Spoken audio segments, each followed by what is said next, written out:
it's like, you know what I keep on thinking of? I keep on thinking of that classic movie, one of the greatest movies of all time, Independence Day.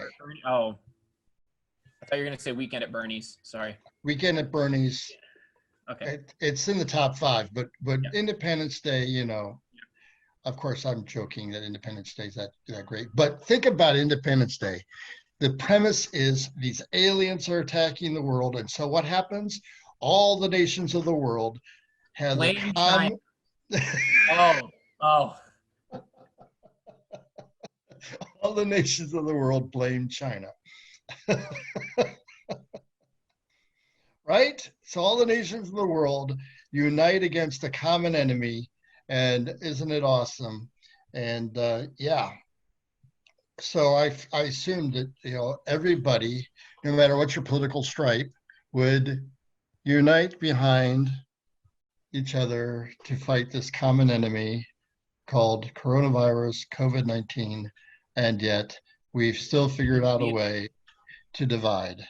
The way people are reacting to the dirty Rona is, to me, indicative of the greater state we're in as a society right now, of division and just the volatility, I guess. People are at each other's throats over just about everything right now. It seems like it doesn't take much, and I know that's something we had talked about previously when we were reviewing content. Is the data shows that America is becoming increasingly politically polarized, but not even necessarily as much in the views specifically that people have politically, but more in their perception of the threat that the other side is to them and what the other side thinks about them. A study came out. I've got it right here. Beyond conflict. They asked survey participants to define the extent which their political opponents were fully evolved from a scale from 1 to 100. Republicans and Democrats rated themselves highly in the mid-90s, but they rated their opposites in the low 80s. So that's not a big deal. I mean, you could expect that. Right. But Beyond Conflict found, they asked a second question, and that is, they asked Democrats and Republicans to guess how evolved members of the other party considered them to be on the same scale. And the results were this. Republicans estimated Democrats rated them at a score of 28 out of 100, not 80s, 28. And Democrats estimated Republicans to be rated them at 48, not in the 80s. They're always the optimists. It must be. So no wonder so many are saying that we have to save the country from the other side, right? They hate us. They hate everything about us. And so what happens is you end up hating the other people because you assume that they hate you. Right. And that's, of course, why I'm never going to wear a mask. Because clearly it's a plot from the Democrats to take my freedom. No offense, Bob. I know you have a compromised immune system, but you're going to have to take one in the name of the Constitution. I'm sure Alexander Hamilton, that was what he was trying to. Yeah, I think it's in the Federalist Papers, something about masks. In case we have another plague, a couple of you are going to have to take one for the team. It's nothing personal. And then the studies also showed that the more news each side watches, the more extreme their views are of the other side. So it's like, oh my goodness. Both sides, to different degrees and in different ways, are willing to be critical of the media for different reasons. Right. But both sides agree in some way the media is the problem, or at least part of the problem, and it's funny that the data shows that, at least in some way. I think if you really dug into that.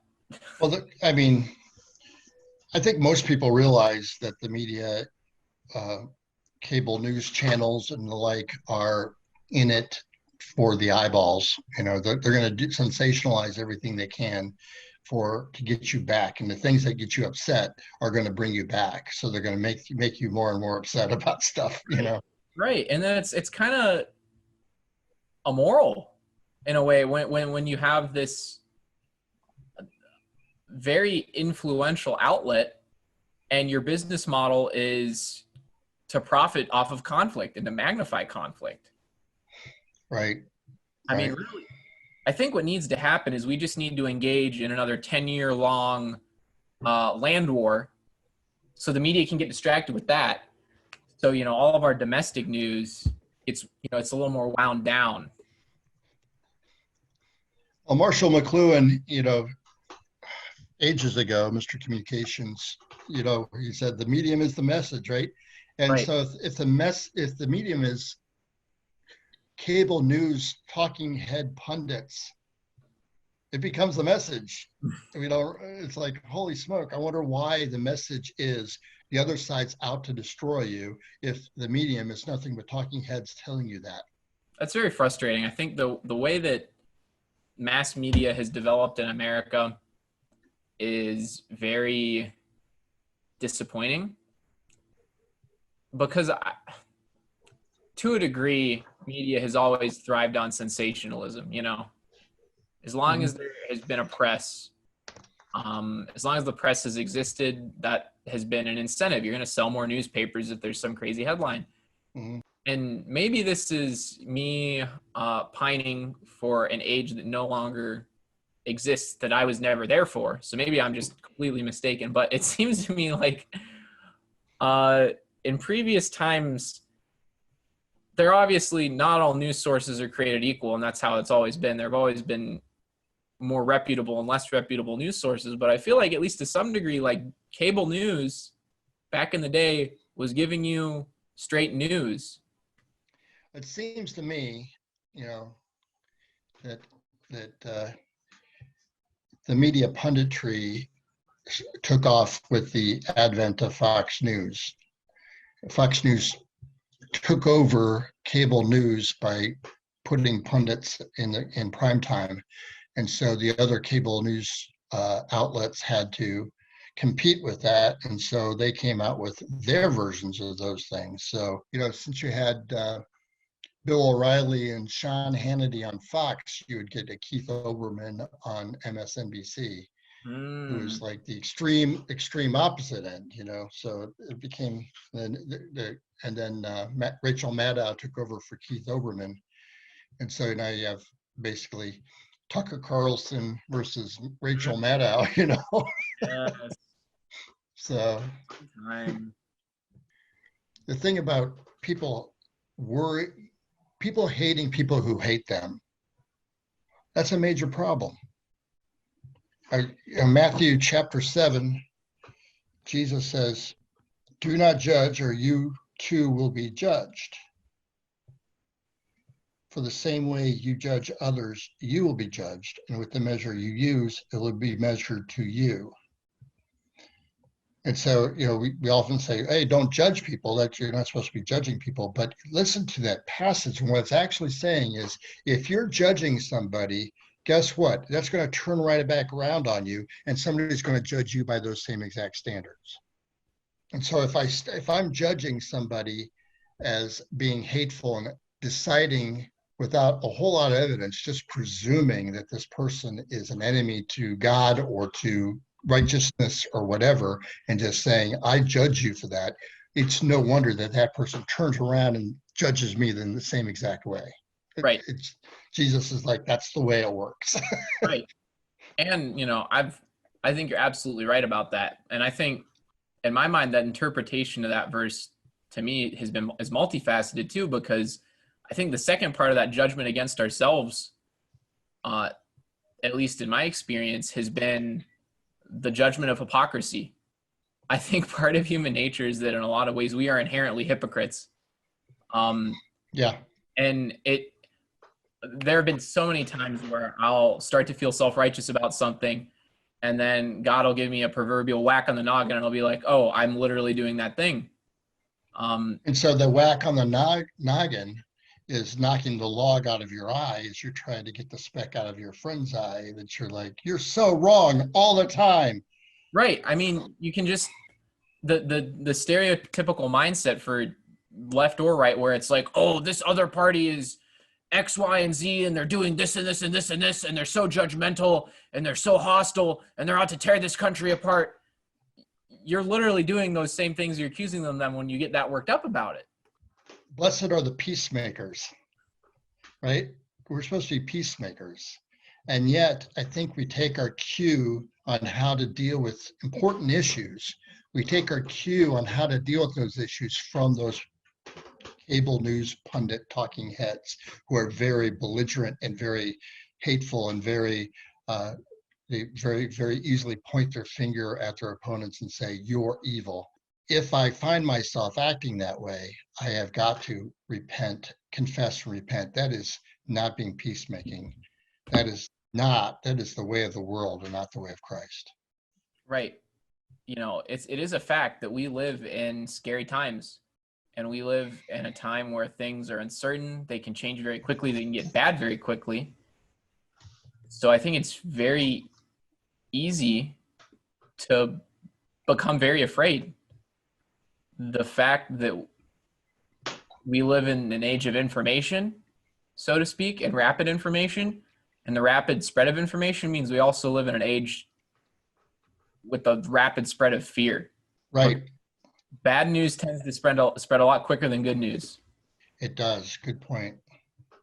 And in an age of information, a lot of our information is just bad information. We all think we're experts now because we have Google, because we have Wikipedia, because we can do our research and watch a few YouTube videos. We therefore are now an expert. And so that makes it even worse, because when somebody has a different view from us, or watched a different video than we did on YouTube, or read a different article than we did, and they're completely sure that they're the expert, then you have this conflict all over again. It's almost like the theoretically smarter we get, the dumber we're getting as a society as we advance technologically, which brings me to the sobering conclusion that Mike Judge was right when he made Idiocracy. He's a prophet. I mean, I'm just saying, since Idiocracy came out, it hasn't gotten more wrong. Right. It's something that I have had to learn the hard way a number of times. I mean, just over the last decade. And I keep on having to get to learn it over and over again, because I keep on getting riled up and saying no, and doing something stupid on social media. And I'm like, you're not being humble. Why do you think you know this so well that you can just slam somebody that they're wrong? I think the past couple of years I've gotten away with just generally avoiding any meaningful use of social media. Like I'll use it to stay in touch with people on a personal level. Like, you know, throughout college, I never really used it to engage in any real dialogue about pertinent issues or personal beliefs I had. Very rarely would I share anything like that. And I've kind of been challenged by some people in my life that I'm close to use social media a little bit more, because it's not going to go away, to use it redemptively. Redemptively. I guess that's the crux of the issue in my mind, is ultimately social media, you know, like many other platforms, it's a tool. And the frustration is that we're human beings and we have a habit of misusing tools that could otherwise be put to good use. Part of the great thing about social media is that it is social. There's this ability to have a dialogue, not just have a one-way communication. The frustrating thing with social media is that dialogue tends to turn there's a lot of misunderstanding and negativity. You know, out of your studies of communication, that in a written comment, there's no way to communicate tone. So much nuance is lost with written communication. A huge part of human communication is conveyed through facial expression, and you know, again, your tone of voice, your vocalics, your posture, and all of those things greatly contribute to how you are going to interpret something I say. It's very incumbent upon the writer of a comment to be very clear and to really go out of his or her way to make it abundantly clear what tone you're talking in. And it's something that I've really worked on. It's like, I think emojis really help. It's like you say something and you put a smiley face at the end of what you said, so your people go, oh, he wasn't like ripping me a new one, he was actually smiling, joking about that. That's something I find really funny. I resisted using emojis for a very, very long time, but probably within the last year, specifically after some communication courses I took on nonverbal communication, I was like, there might be some wisdom in being able to display a face along with what you're trying to say. Right. So, I mean, the goal, a good redemptive use of an emoji is to try to convey those nonverbals as you're writing something. It's like if there's a smile, or if there's an anger face, or if there's a rolling eyes face, and people understand, oh, I know what he's meaning by that right. Comment. Probably one of the greatest compliments I've ever gotten is a few times. It's only been a few times where people would get on the comments and say, Bob, I really appreciate how you engage this topic in such a graceful way. I'm like, oh, good, I'm doing it well now, because usually I don't. Right. Because so many people are very quick to engage in a not graceful way. Right. And I mean, you're talking about your own struggle with that. You're a person who, does have a higher conceptual understanding of communication and of the differences between verbal and written communication, the nuances there. So, you're someone who, by most standards, knows better, and it's still hard for you. And the majority of people don't really know better, No. So I think hopefully, if anybody, like, at the end of the podcast here, they take away anything, it's like, how am I going to write my social media post or reply to somebody's social media post in such a way that shows grace, that is humble, that seeks to understand first before seeking to be understood. I did write earlier this week, 6 days ago, I guess it was, I did write I did make I don't know what you would call it, some kind of meme or something about for Reintegrate that said the Bible's words for social media. And so it's like 4 verses that I put on this placard that I put on Facebook. And the reason I put it on there is because these are words that I'm trying to drill into my head, and I thought maybe it would be helpful to somebody else. This isn't trying to admonish someone else first, it's trying to admonish myself first. So James 1:19 says, everyone should be quick to listen, slow to speak, and slow to become angry. So to me, that verse tells me, I'm not supposed to jump to conclusions about what I think I heard, right? So I shouldn't be quick to accuse and swift in my righteous justice. And the next verse was Proverbs 15:18. Proverbs 15:18. Great advice here. A hot-tempered person stirs up conflict, but the one who is patient calms a quarrel. It's like I feel like a lot of social media posts and comments are people who are seeking to stir up conflict and are not seeking to calm quarrels. Oh yeah, I would absolutely agree. It's very frustrating that I think some people seem to thrive off of it. I don't know if there's a level of entertainment or what. Yeah, you wonder if it's entertainment or if they've been so, harkening back to what we were talking about just earlier today in this podcast. We were talking about how people are being nurtured into seeing somebody as an enemy. and to therefore lash out at that enemy to make sure that the righteous ones, us, destroy the infidels. Ephesians 4:29. Do not let any wholesome talk come out of your mouths. I should say, do not let any unwholesome talk come through your fingertips, but only what is helpful for building others up according to their needs. That is, that it may benefit those who listen or read your social media post. Ephesians 4:29. And then I put Proverbs 19:11. A person's wisdom yields patience. It is to one's glory to overlook an offense. And it's frustrating because people say stupid things all the time, you know? I think about that sometimes. Like, I'm glad I'm not a celebrity because I probably would have already been a BuzzFeed article, you know? Yeah. Because of some stupid thing I said that came across the wrong way that I didn't think enough about. I would be lying if I hadn't thought about that, even in doing this podcast.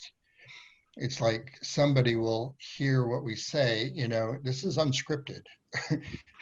And we'll say something that, you know, somebody's going to take offense at, and it'll be just like a off the cuff thing that we're just kind of joking about, and somebody will hear it wrong or see it wrong or understand it wrong. It's an interesting insight, just how quickly people are to turn and to assume the worst about other people. I think that's a thing to meditate on as a Christian, because as believers, we're called to see the image of God in everyone.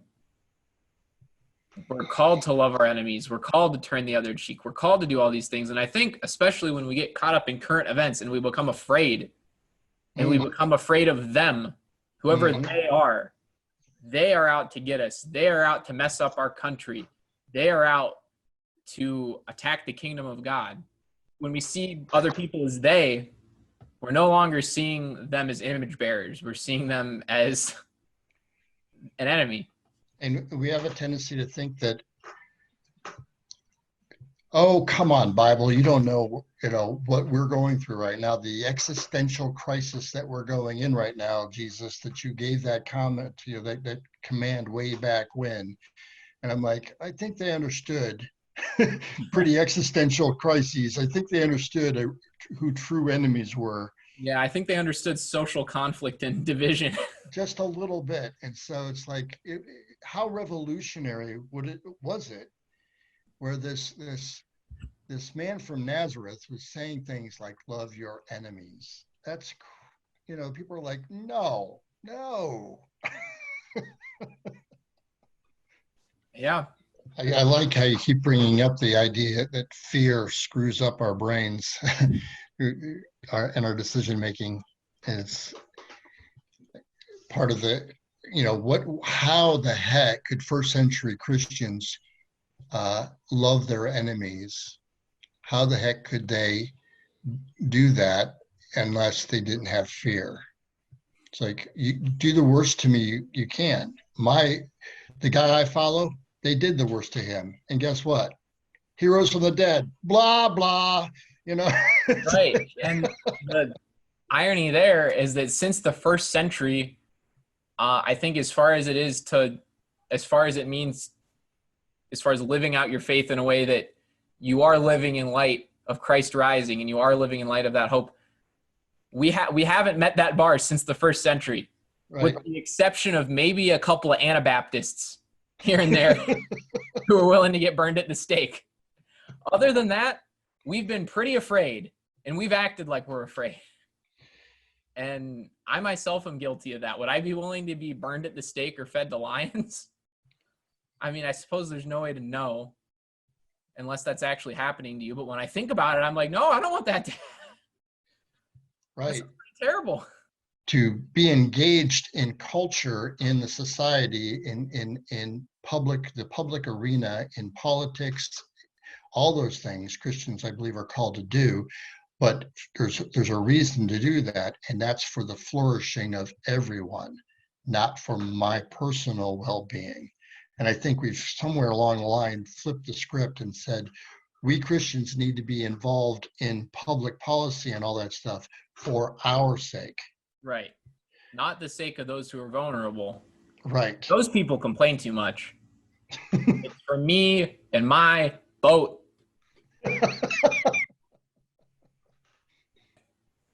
Thank you all for listening to Reintegrate this week and listening to me and Bob ramble. If you guys like the podcast, we hope you listen again. You can leave us a review on Apple Podcasts or whatever other podcast app you may use that lets you leave a review. It certainly helps. You can also check out Reintegrate's other ministries at re-integrate.org. Remember the dash. It's spelled like that. On the website, you'll find years worth of all of the stuff Bob has done, and there's a lot. So if you want ministry tools regarding your faith and your vocation, that is the place to go. On our podcast page, which is also found on Renegade's website, you will find ways to email us. You can also leave a comment for the podcast. We also have a voicemail line. I'm really hoping people will start leaving us calls because I'm getting lonely. The number for our voicemail line is 234-207-5409. Thank you all for listening, and we'll see you again next week.